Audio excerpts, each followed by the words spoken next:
İyi günler arkadaşlar. Kanalımıza hoş geldiniz. Bugün yine sizler için yepyeni videolarla karşınızdayım. İki başarılı oyuncularımız Elçin Sangu ve Barış Ardus'tan güzel paylaşımlarını sizler için hazırladık.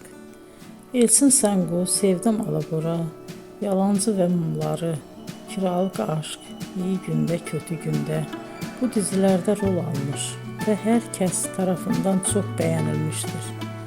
Biz de Elçin Sangu ve Barış Ardus'tan en güzel sempatik fotolarını sizler için hazırladık.